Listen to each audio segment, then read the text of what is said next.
are you? Are you okay? I'm good. How are you? Fabulous as always. I have got a topic for you. The cringe. I'm hearing this word quite a lot everywhere. And specifically about about visibility when you're a person who has to show up online, which our listeners are all hair beauty entrepreneurs. So there's it gets hard if you don't show up online. It's a bit of a hard task. So I want to talk about Yeah. that because I'm hearing a lot of talk. I teach people like sales and marketing psychology. Part of that is being visible online. So Yeah. everyone's having a wobbler basically. So Yeah. I would love to ask you, what's your kind of experience with this? Do you have can you remember first ever considering this feeling of like, oh, I feel a bit cringe? Did that happen for you ever? Yes. Oh, Yes, for interesting. Say more. sure. Yeah. Yeah. I don't feel like that now, but I Mm-hmm. certainly did feel like that. And I remember very specifically feeling like that. And the advice, I remember the advice that I got that helped. Mm-hmm. And I think it was from Brit Seaver, actually, Oh yeah. who does some great work in the hair and beauty space, don't she, as a coach and all of Yeah. that. She's got a good body. And so when I was still behind the chair and I was the resilient hairdresser was an idea, and Mm-hmm. I knew I was going to set up this business, and I knew I was going to have to start talking on camera. Like there was just no way around. I couldn't launch this business without becoming the face of it and sharing my thoughts on social media. And in my hair business, I wasn't really doing that. I was doing pictures of the back of people's heads. That was it. And because that's what was cool then. And I remember I was thinking, oh God, I'm going to have to do that. And I remember thinking to myself, I could get very hung up on how I look, how I sound. I'll only do it when I've lost 2 stone. Like I could have gone into all these thought processes. Mm. And I remember thinking to myself, if I go down that route, nothing good's going to happen. Like I'm going Yeah. to have to get over this is how I look and this is how I sound. Like I'm not going to let that become a thing. Yeah. And Brit Seaver basically said on some podcast I was listening to, I'm sure it was your first 50 videos that you make will be shit. Mm. So you might as well get going and start Yeah. practicing. And that was really freeing to me to realize I wasn't going to be good for a while. Mm-hmm. Because there was that feeling of I've got to be brilliant the first time. And so what I decided to do was start practicing making videos for my hair clients. Well, that's Uh, clever. yeah. And so that by the time I started posting on my Resilient Hairdresser page, I'd at least done 30, like, Yeah. You got the shitty 30 out the way first. so I wasn't really, really bad. And so Yeah. that's what I did. Yeah. What about Yeah. you? So for me, my kind of first experience with that was Bossy Salon started in 2018, but for the first couple of years, I was just kind of, I guess, hiding behind content. Like, I mean, God, my beginning Instagram, like, I was I'm like, going to oh, scroll what? back. Oh, it's so shit. I think I've probably, Were hopefully you on deleted. Instagram in 2018 then? Because Yeah, I thought you yeah. started on Facebook. No, started on Instagram. Well, I had the Facebook group and did an Instagram pretty much the same time. But I was like, what do other business coaches do? Oh, they've got like a rich guy in a car. Let's put an inspirational quote. So like not me. And it was so like out of alignment with me. And I learned this really quickly actually. And I'm a big fan of like make content that feels good. That's So I easy kind for of, you. yeah, it just was like a fake person. It was weird. So when lockdown hit, and obviously I was like, oh, I kind of need to show up for my people here and like kind of help them out. Oh, there's a I crisis. Now's Yeah, your there's a moment. crisis. Yeah, like guys, I maybe need to Step show up. up. Yeah, I And remember. it coincided with me happening to really get into, I don't know, you love her too, Brené Brown, who has written a bunch of Queen books. I Brené. listened, Queen Bee, and she's written books. One's called The Power of Vulnerability. I got like big into that. She's done some like incredible, like some of the most famous TED Talks, and the One of the gist top of 10 TED Talks of all times. yeah, like hell of an achievement. And she's this like Texan sort of like mom character. She's really sweet and warm and funny. And yeah, she talks about vulnerability and how it is a gift, and it just all made perfect sense. So I just did that, Yeah. listened to lots of like Beyonce, the two Queen Bees as you do, and I just was like, I'm just gonna show up. And because time was of the essence, it was like I couldn't procrastinate on that decision. I was like, I guess I just have Yeah. to. And I was like doing lives, like straight into the Yeah. group in as soon as the lockdown sort of hit. So that was my first thought, was like, oh my God, I don't look like a business coach. I don't speak like a business coach. I don't have a degree or an MBA or whatever. So I had like a million reasons. I'm too tattooed. Like, business coaches don't look like this. I need a suit They've and got a regional briefcase. accents. Yeah, like my accent's absolutely berserk. So, yeah, that was mine. But yeah, you love Brené, don't you, as well? Yeah, when I was training to be a therapist, we were all talking about her TED talk was, I think, new. I think that's when it came out. It all kind of coincided, and I was reading all her books and, absorbing everything I can. And for anyone who's not familiar with Brené, she's basically got a Netflix special now. Oh, it's so good. Yeah. And it's basically a collaboration of most of her famous talks into Yeah. one special, so you can go watch her there. It's really accessible. But she's got this really famous thing that she talks about, isn't she, that you really like, and I really like, the man in the arena. And it's mainly about, and I think that we think like this a little bit, don't we? But I don't really want to hear from people who are not doing what I'm doing. And I think who's this quote by? It's Theodore Roosevelt. Yeah. Theodore Roosevelt. Yeah, I'm going to read the quote. Let me find it. So that people understand what it is. I'm going to read it. It's quite long. Prepare yourselves, because I might not do it great justice. I'm going to put my drama voice on there. So it's not the critic who counts, not the man who points out how the strong man stumbles or where the doer of deeds could have done them better. The credit belongs to the man who is actually in the arena. Those whose face is marred by dust and sweat and blood, who strives valiantly, who errs, who comes short again and again, because there is no effort without error and shortcoming, but who does actually strive to do the deeds, who knows great enthusiasms, great devotions, who spends himself in a worthy cause, who at the best knows in the end the triumph of high achievement, and who at the worst, if he fails, at least fails while daring greatly, so that his place shall never be with those cold and timid souls who neither know victory nor defeat. I love it. It gives me So like good. goosebumps. I've read it out, and still sometimes read it out on my pricing masterclass. Like, but I call it the woman in the arena, because I'm like, we're like 86% women. And it's so true. Like, it's the people in the cheap seats who are sat in the cushy 9 to 5 salary jobs going, oh, you're going to put your prices up, or, oh, you're going to, Yeah. Is that what you're you're making going to wear? a video. Yeah. It's like the equivalent of commenting what the weather readers are wearing, isn't it?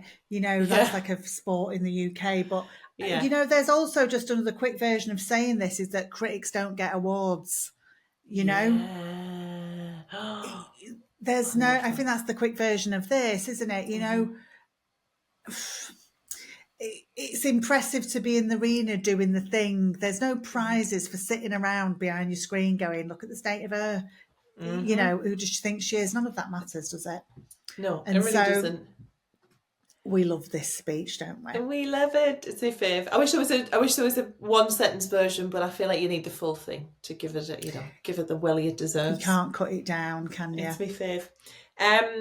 I am seeing especially in Elevate, which is my sales and marketing shenanigan course, and I'm seeing a lot of people who are worried about being fact checked, trolled, pulled apart by absolute randoms, clients, or other industry people. Like, I think especially in this last year, I've seen this really big shift, which I hate, of industry people dragging other industry people. And we've started turning on each other a bit. I don't love that. I don't. And I know we talked about it. There's an episode we did with Glam by Heather McKenzie, who did where we talked about trolling in more detail.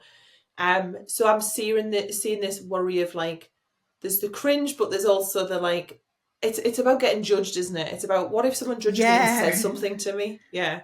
Judged, cancelled, just like called out, told you wrong. Yeah. You've made a mistake, you're not right. It's just all that stuff, terrifying, isn't it? to people, yeah.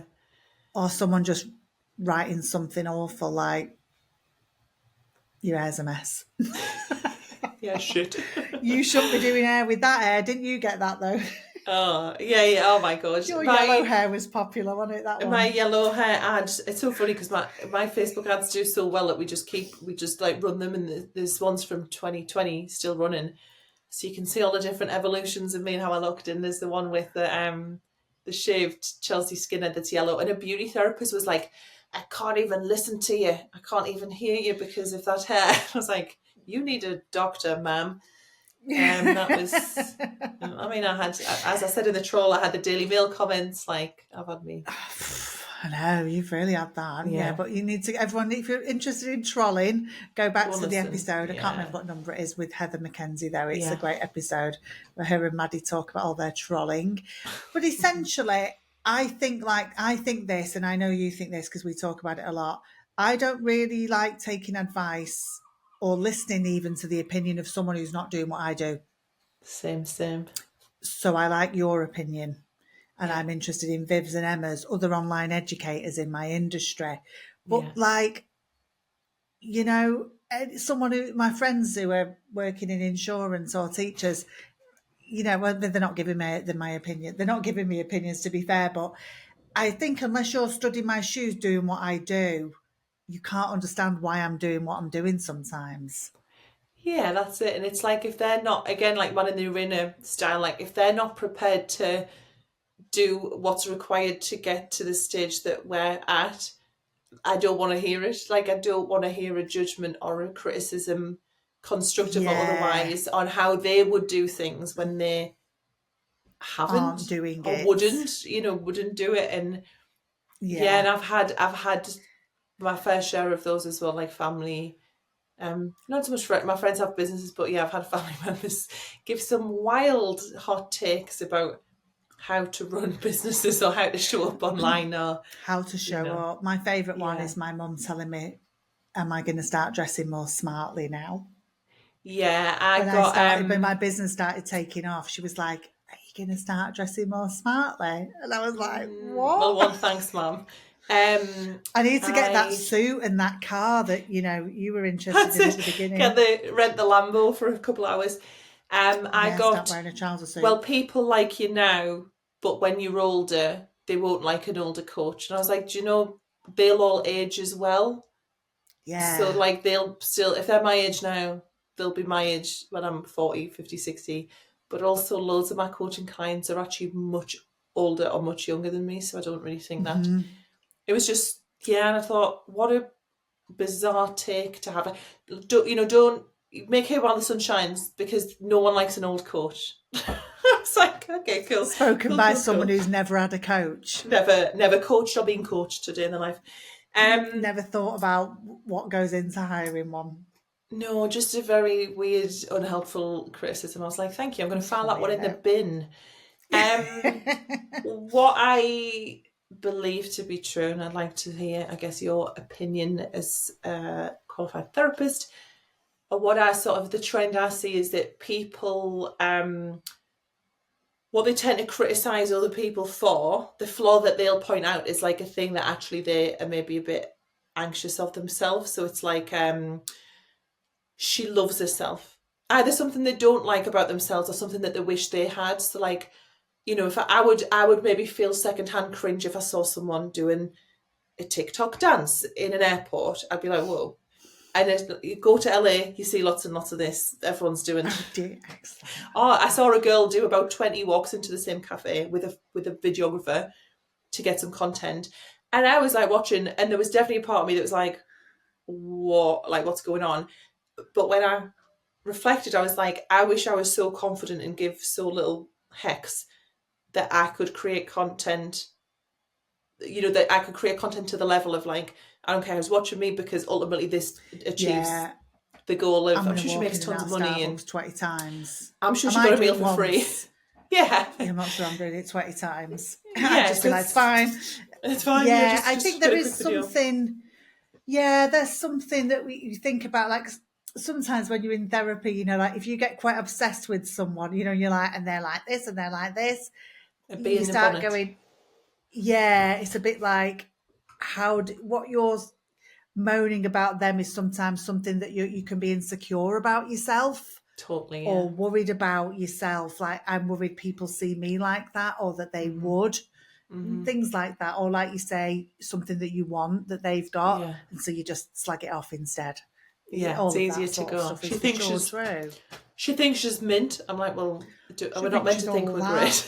great. Yeah, maybe she is mint. Yeah, maybe she's Yeah, all of and us are so I mint. think that's, yeah, I think that the stuff people worry about a lot when they're thinking about showing up on social media is the stuff I was worried about. I mean, I was worried about it, but I did move past it quite quickly. I just had a word with myself and went, don't go down this route. And I am quite good at that, of just going, we're not going to do it. We're not going to No. go there. But it's the thing like, how do you look? What's my voice like? Um, how much do I weigh? What about my hair? And these are the things that we concern ourselves with. But I think that often the stuff that you're worried about are the reasons people are connecting with you. Oh, I like 100%, her. yeah. She looks a bit like me. I like her. Yeah. She's normal. Yeah. She's a All mum, that or she stuff. struggles with this particular thing, or and I know we She's did not a that. twiglet. She's Yeah. not, or she's got a similar body shape to me, or, just Yeah. whatever it is. Yeah. Oh, she's 6 foot as well. Yeah, like I noticed Tall the girl more probs. the more content, the more me I was in my content, the more people like me I started to attract. So like when I talked about my ADHD diagnosis and just obviously like the challenges around having ADHD, I noticed that like my next intake of whatever program I was doing again after that was like such a high proportion of neurodiverse people. I started to get more alternative people, more tattooed people. And it's not to say that I don't attract other types of client, but there's something in it's like the whole you vibe attract your tribe sort of thing. So you don't want to be showing up as a fake version of yourself, because what if you then attract a bunch of people like that then isn't you and feels And then you've got to really keep weird it and up, unnatural? Yeah, it's too hard. which is tiring, isn't it? It's Yeah. tiring. Yeah, you can do that. So, what kind of things can we do to make it easier? If someone's struggling with thinking, I don't want to be online, I don't want to be visible because I'm feeling a bit cringe, what can people do or sort of think about? I did this exercise once I thought was really interesting, which was connected to the Brené Brown, the Man in the Yeah. Arena. I was doing one of her training courses actually. And you have to think about I think this is helpful because, sometimes we're like, I'm worried they'll say this or they'll think that. And I want to know who they are. I Yeah, think it's who's really they, important to them? think, who are they? Like, let's really think about it. Because if you know who they are, you might actually be able to do something about it. And so, when we talk about the Man in the Arena, we're talking about like Gladiator. Yeah. Russell Crowe's in the arena, and then you've got everyone around him cheering for him to Thumbs up, die. thumbs down. Yeah. Thumbs up, thumbs down. And it's a bit like it when you're in the arena there making you real. Yeah. Who are the people that you think are in the arena judging you? And so I think it's really interesting to think about that. Like, is it your family? Is it your friends? Is it your old salon? Is it your old boss? Is it the Yeah. people you work with now? Is it your kids? Like, who is it? Like, I think it's really important to identify who you're concerned about, because this very vague they is not helpful. And so I think it's Yeah. really important to get, because if you pin it down, I think there's things you can do about that. Like, you can decide, do you really give a shit? Yeah. Doesn't matter. Like, when you think about it, Yeah. do you? Do you And care? like you say, are And they in the arena? Like, is it, mine was like yeah, ex-colleagues, people that I used to knock about with. And I just thought, yeah, well, they're not doing this. They're not, putting themselves out there. They're not working on their business and they're not having this yeah. impact. So I don't give a shit. No, They're and not I'm not prepared to do overly that. bothered like what people think about me in that way. Like, if I'm happy with myself and I think I'm a good person, I'm not overly worried with what people think, even if they think she looks a state. I think that's all right. If they start Yeah. shouting at me in the street, I might be more concerned. But if people just have thoughts about how I look, how I sound, or whatever, I don't know. I don't care. but I don't want to sit around presuming everyone's thinking things. No, like you Like, can, oh, I just the, can't. I can't entertain these thought processes. I yeah, just think like I haven't got the energy. the idea that other people perceive me, none of my business, really. Like literally none of my business. And also, this is a side Very sort of therapy speak tangent. that. Oh, thanks. It is. Spoken like a true person who's been in therapy for like It 3 years. is. It's like what other people think is none of your business. Yeah. And I've You had just, some, again, very hot takes where people have told me not what they think, but where they've like assigned meaning to something that I've said or something that I've done. And I've had some really interesting lessons on like people will literally cobble together a whole fabric of story about you, and in good ways and in yeah, not good ways, because that's yeah, how they only see these little snippets and online and stuff. And that's not really any of my business unless it's doing me like massive harm, and I'll, like nip it in yeah. the bud or whatever. And But well, yeah, like they can just have their version, like whatever they sort of people see will that to fill in be. the gaps. When there's Yeah. space, people fill in the gaps. Hmm. Yeah, like Usually what rightly or they wrongly. want. Yeah, that's it. Yeah. So Yeah. whatever. I think you have to sort of find ways to not really care about that, isn't there? But let's do some more Small. practical advice. If someone's listening to Yeah. this thinking, I've got the cringe, what am I going to do? What have we So got? a cool feature is that you can do a practice Instagram live now. Like I'm a massive fan of doing lives as a form of content. I think for like a million Mm-hmm. reasons, but people can get to know you really well. Mm-hmm. It almost forces you out of perfectionism because you can't be perfect. You don't get I you love don't doing get the whole lives. like We like it, don't editing. we? I love it. Yeah. And I Oh, think you it don't have to, you don't have to elevates. edit it. You don't have to Oh, it's just like do it. easy. You can Make it interact with happen. people like in the moment. You can do Q&As. You can get to know your Mm-hmm. followers, and Mm-hmm. plus it elevates you. I think a person who's prepared to talk about a topic live knows a Yeah. lot about their topic, so Yeah. it just automatically kind of Mm-hmm. shifts you up. But yeah, you can actually do like a Yeah. practice live. So if you want to get, I think some people are worried about the tech, and you can do that now, and it runs it as if it's I'm just live, laughing my head off and it's thinking not about the live. very first time I did 5 questions, which is the live I do regularly. Yeah, I've been doing it for a couple of years, and I didn't. I was just like, I don't know. I had a guest. I didn't know it was going to work. it's the Just waiting for did a it. guest to Just join, go isn't it? for I it. know. Yeah, but All of look that. at I've had. what's happened as a result of you, well, of both of us getting over our cringe. It's Yeah, just been absolutely enormous. Yeah. What else? What yeah. else? I teach confidence. I have a class I teach about confidence, and one of the things I say is to put your best foot forward. Yeah. And it can sound sort of slightly obvious, but it is and it isn't, because not everyone's doing this. And I think there are things that make each of us feel confident about turning up and talking to people online Mm. or whatever. And I think dig into them. Like, you won't see me making reels in my dressing gown without my makeup on. Yeah. This is never going to happen, folks. So never worry about that. It's just never going to happen. That doesn't feel okay to me. That's not how I choose to show up. I choose to show up with my tutty on and my hair done. Not so Yeah. much today. But, like, that's how I choose to present myself, because it makes me feel confident enough to talk about what I want to talk about. And so whatever that is for you, I have my nails done because it makes me feel good about myself, Yeah. and all those things. And Hmm. so I think it really matters, whatever that is for you. You know, Yeah. I have I certain do. things I wear when I'm talking on stage and stuff. Yeah. There's things that make me feel good for certain jobs. Yeah. I like to do a hype Yeah, song before I do any live, I do. especially like a big one where like it's like a big masterclass or like a challenge or whatever that I'm running. I have like a couple of hype songs that I play before that just get us like, it's Oh, like that's wrestler funny. entrance music. No one else can hear it. It's just me beforehand. Yeah. Just gets like the energy up and puts me in a really good like frame of mind. So that I find that really Oh, helpful. that's interesting. Do you know, I do the opposite, Maddie. I do the Do absolute you? opposite.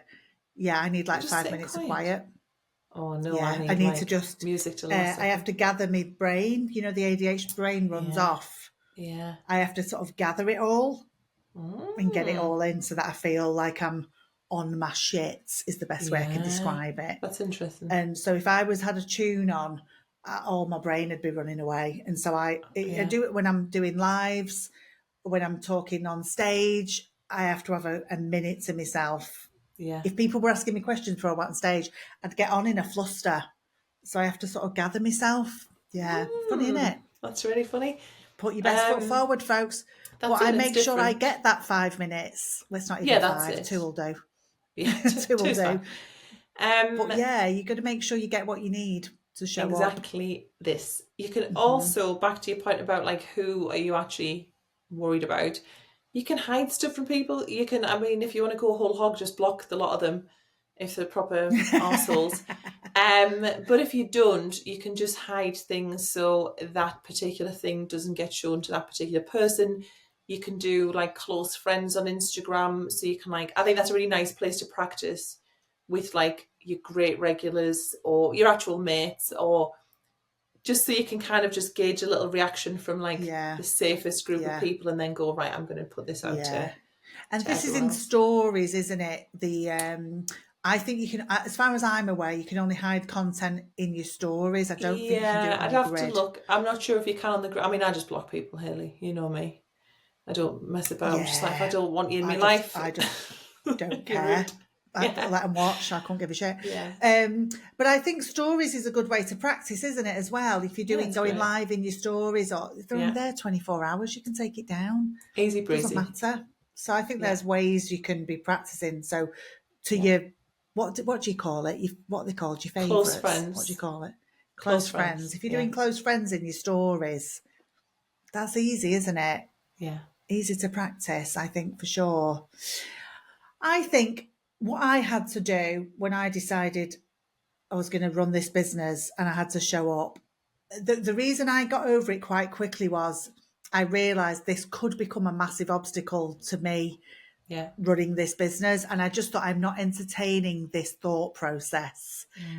So very quickly I weighed up what I had to gain and what I had to lose if I didn't get the nerve together to start showing up on videos.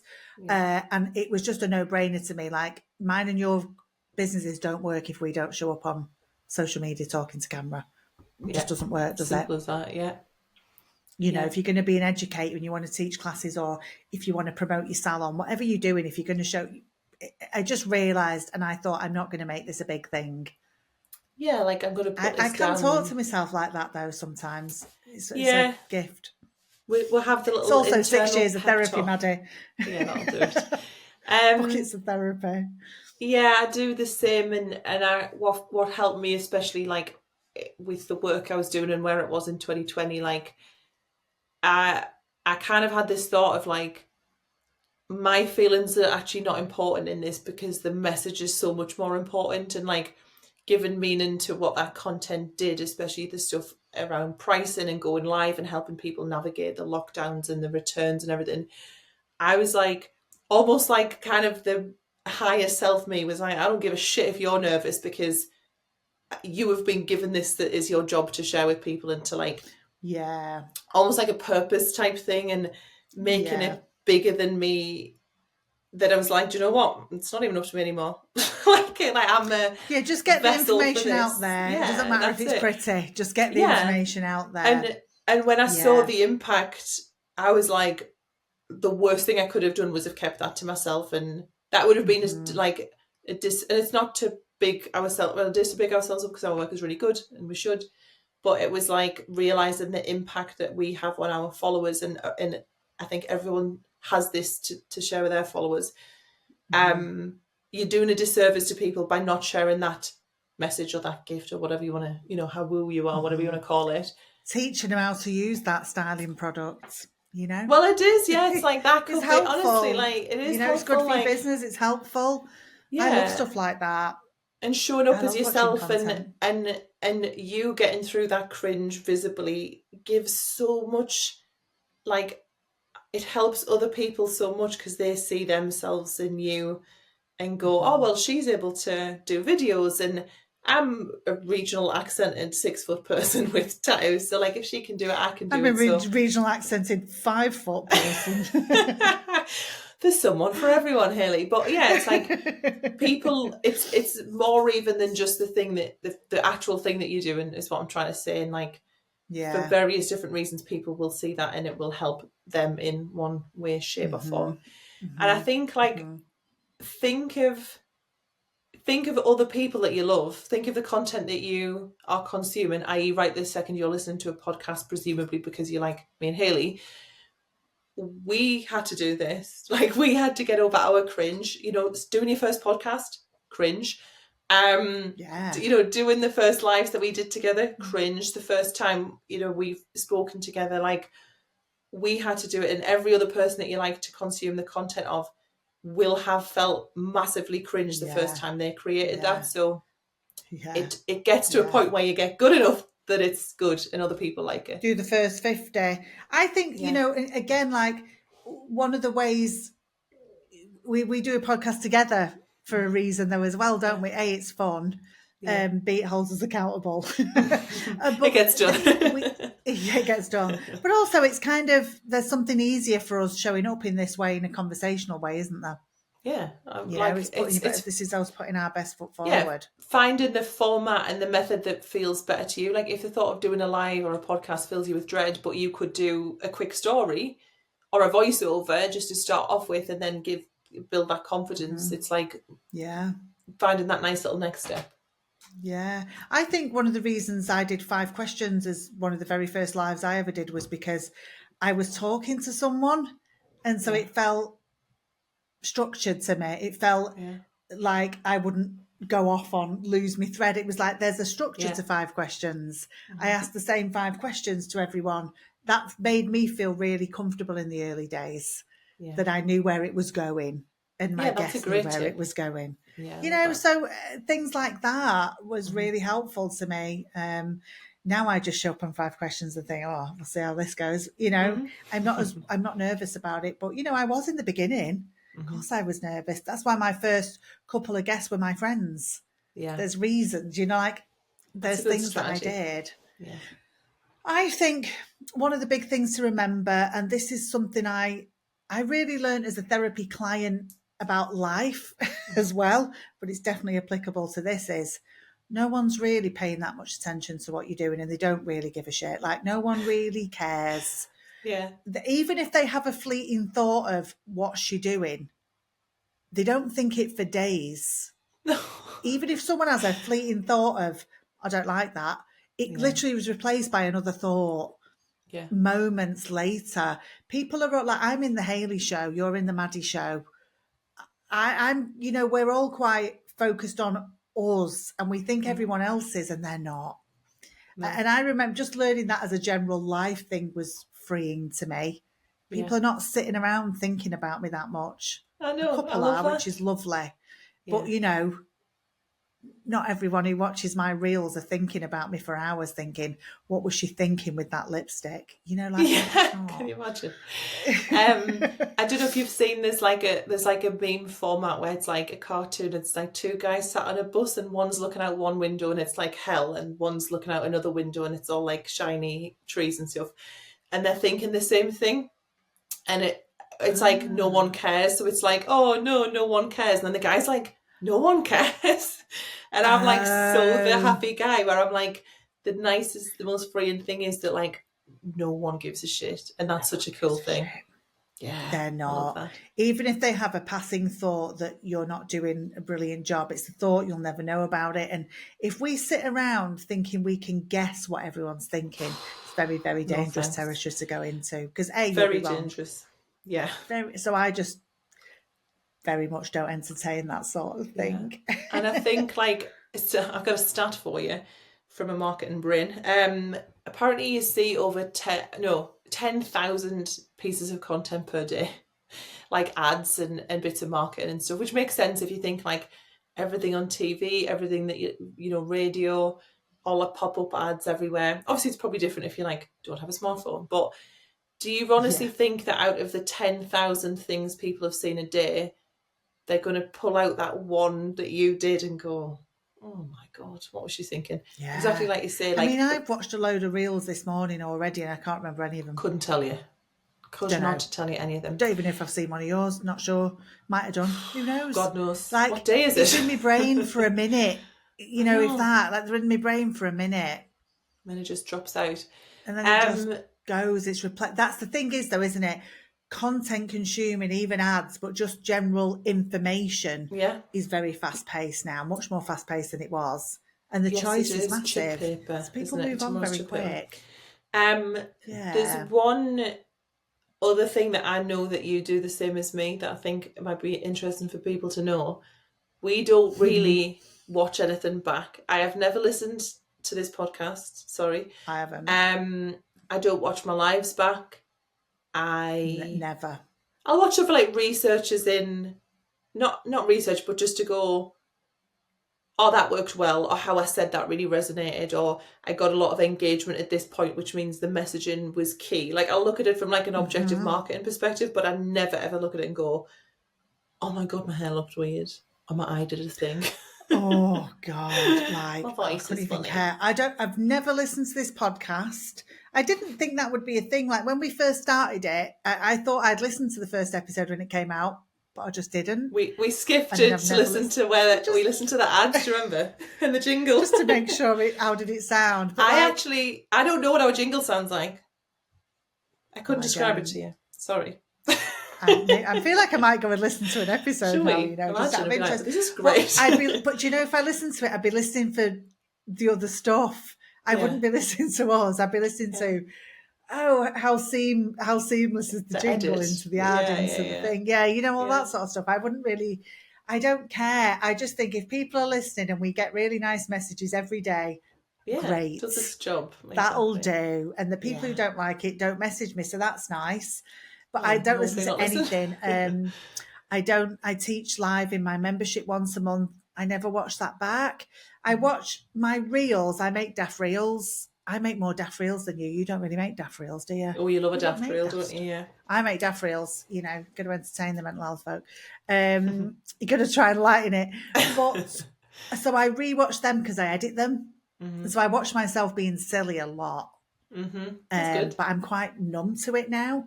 I've heard Connor talk about that as well, where he edits himself so much, he's just like, there's my face. So you just get used to it. One of the things, like I do quite a bit of public speaking on stages now. This has become a big part of my job, and it is occasionally filmed, but I would never watch it back. I tend to watch 30 seconds of it. Like, every now and again, someone in the audience will have filmed it and put it on their stories or whatever, and I'll watch it, and I really watch it just to see, do I look relaxed? That's it. That's what I'm watching for. And I think if I look relaxed, I know I feel all right about it, because that's what I'm concerned with, is how did I look like I was having a nice time? Because I know on the day how it was received, you know, but then sometimes I just watch back to see, how was I, you know, like, just how did I can look at myself and instantly know how I felt when you can say, I look a bit scared there. And I think if I look relaxed, I'm like, great. Jobs are good. But I wouldn't watch the whole thing back and study it. I just think down that path madness lies. Same. Agreed. So I just don't entertain it. Yeah, nothing. Well, I totally think. Yeah. Go on. What were you I was going to say, I hope our jingle hasn't been changed to something like ours, Lily already is. Our lovely producer Lily now can have loads of fun and edit loads of mad shit in, because she knows we'll never know. She'll be like, they don't even listen. Until someone messages us going, do you know there was an advert for like, I don't know, laxatives in the middle of the thing? Like, oh no. No idea. I think, I don't know if this is the same for you, Maddie, but I think I'm so much less vain than I was since becoming more visible online. Like, I give very little shits now. A really good example of this is, like, I used to be a bit like, if we had a photograph taken, I'd be like, let me have a look at that. Oh no, not anymore. That is over. Like, sometimes when I go to hairdressing events and people are like, can we have my picture taken? And you're like, yeah. And people, could you want to see it? I'm like, no, I'm not bothered. It'll be fine. It's when it's when you've been tagged in stories, especially if you're doing a big event. So like when I did the Money Summit, I saw so many photographs of me on screen looking like a defective Furby because I had just like an eye open and closed and like mid talk. So I started doing a bit where I was like, if you're going to take a photo, take it now, doing a little pose. But yeah, you just the choice is taken from you. I've been tagged in, honestly, like I just find them really funny. I'm like, wow, I look like that, cool. Yeah. All right, I just don't give a shit. I just don't know. I just think I do my best to make myself look as presentable as makes me happy. And then what will be beyond that, because I can't control it all. And I literally don't have the energy or the will to try. Who cares? There's bad pictures of us. Go and have a look in our stories. Someone's taken a picture of me doing a live mid-expression where I just look fully mad. I just think, whatever. My double chin's all over the show. Don't matter, does it? Well, I've loved this. I've really enjoyed this chat with you. I like a little confidence. Yeah, it's funny, isn't it? I think it's really funny to see how we feel about stuff like this. I hope it's helpful to anyone who's listening who's like, I need to start showing up, listening to our get your 50 shitty ones out of the way. The faster you do it, the faster you'll be great. Yeah, it was the best advice I ever had. Best advice. Fabulous. Shall we do a little hyperfocus time? Hyperfocus time. I feel like I'd like a jingle for hyperfocus time. Oh my god, like we need to. Lily. Hyperfocus time. Imagine like a little barbershop quartet. Bum bum bum bum. Anyway. Like answers on a postcard. What do you think our jingle for hyperfocus should be like? But I feel like we should totally do that. I feel like a Macarena band for it, that sort of thing. Like a mariachi type vibe. That's what I mean. I knew that's what you meant. Yeah, that's Macarena. What I like. Cue the next hyperfocus. Oh God. What's your hyperfocus, Hayley? Tell us everything. So periodically, I like to get obsessed with makeup. Mm-hmm. I got fully obsessed with foundations a while ago, and I was deep diving, and I literally bought about 4 very expensive ones online without trying them, and settled on House Labs. Now, I've gotten a bit obsessed with creating the perfect glow on my cheeks, Maddie. Right, because I've got quite greasy skin, so I have to wear powder, but I want this dewy glow. Yeah. That's all the rage and youthful. And so the thing is this, I've figured out, if I wear like creamy glow here, I can still powder down the middle and have the glow. Nice. Okay. It's happening a bit today.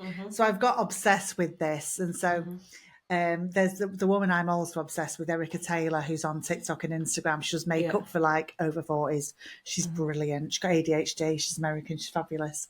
But she's been rocking on about something Rare Beauty recently, which I feel I'm going to get fully obsessed with.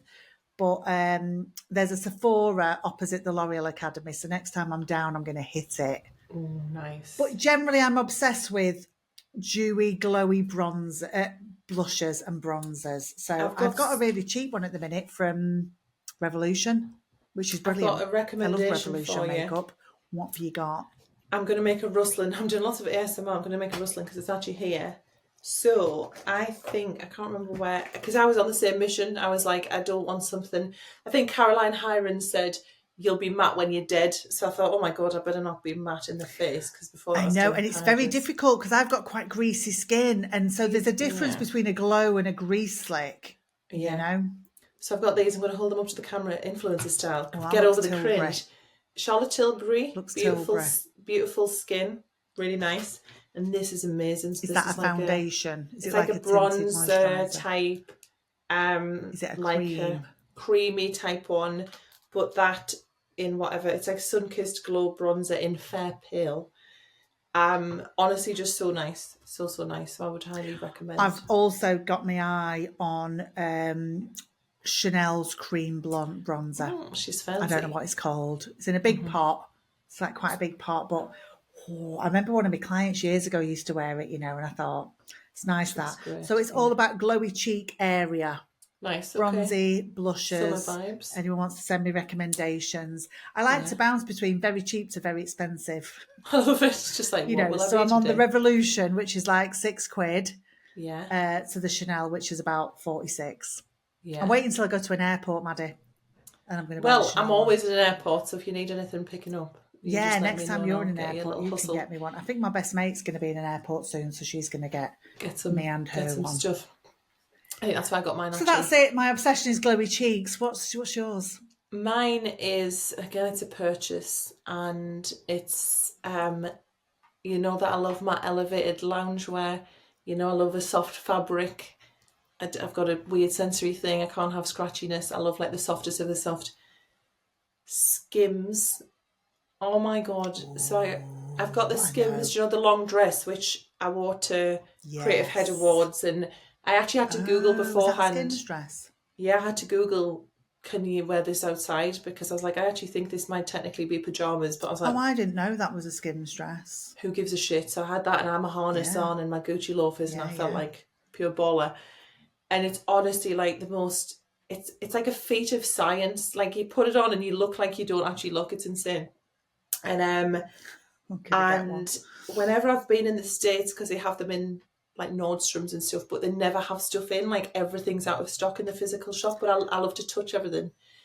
And I recently did an order, and the weird thing with Skims is that Kim K is like really little, but all of the stuff's for like very tall queens. Like everything, the length in the trousers is like perfect for me. And I have, because I'm a bit more Kim K height, you know, because I'm just thinking your dress on me. I mean, I'll be outrageous, like literally trips and along I'd be the like floor. a train. Yeah, it was like it touched the top of my feet. So I'm just fully in the hype of basically everything they make. I absolutely love, and it fits me really nicely. So if anyone has any recommendations for, I love Volley and I love Skims. Those are my two favourite kind of soft person clothes. Anything similar to that, you need to get in my DMs because I'm just obsessed. I remember me and you being in Selfridges once, touching all the Skims. We just touch. That's all I do. Touch everything in Selfridges. Harvey Nicks, touch everything. I keep looking at Skims thinking, what can I buy? Like, I don't want the underwear, you know, I'm not interested in all the underwear situation and more the loungewear. I just keep thinking, and I'm a bit worried about my cat sitting on me and ruining it all. I know. That's only a black cat. Yeah, black I was like, oh, what am I going to get? But I keep looking at it thinking, oh, it does I'll look have to nice. wear it next time I see you, and you can... Honestly, when I have my volley on, I'm like, I go into the gym, I've got like a... Well, you made me stroke your jumper when I went in London. I was like, come and touch this. Everyone, come and feel how soft I am. I'm just obsessed. So I'm back in... 6 months later, I'm back into a different loungewear hype, but yeah, I just absolutely love it. Oh, I feel snug thinking about it. I've got some fake Skims loungewear leggings from Primark that are really comfy. Good. They're like fluffy. Oh, yeah, I've seen those, leggings. Yeah. But I got them in Primark for, I don't know, £6 or whatever. But I know they're fake Skims. There's lots of like Amazon dupes. Because I was reading I love reading reviews, and I was reading the reviews of Skims, and people are like, I've bought all the ones on Amazon. It's just not the same. The fabric. Yeah. And I think you do. I think you need to spend a little bit to get that really elevated softness. In my experience. Feel like. Yeah, I mean, I do I wear a lot of like leggings scenarios when I'm working from home. Yeah, it's a work from home dream for us. Stretchy pants situation. Above all else. Yeah. Well, I'm going to go and put my Skims on. I know, I'm going to go and do a perch. I'll be googling Skims now as well. Going, Skims leg length. Look what I could have. Leg length, yeah. Right, pal. It's been a pleasure as always. All right, I'll see you next week. Next time. Bye. Bye. Thanks for watching. If you enjoyed this episode, please like and subscribe, and don't forget to leave your thoughts in the comments. Please support those who support us, and check out Timely, who we recommend as our favourite booking system for you. New customers can get 50% off their first 3 months with the code COFFEE50.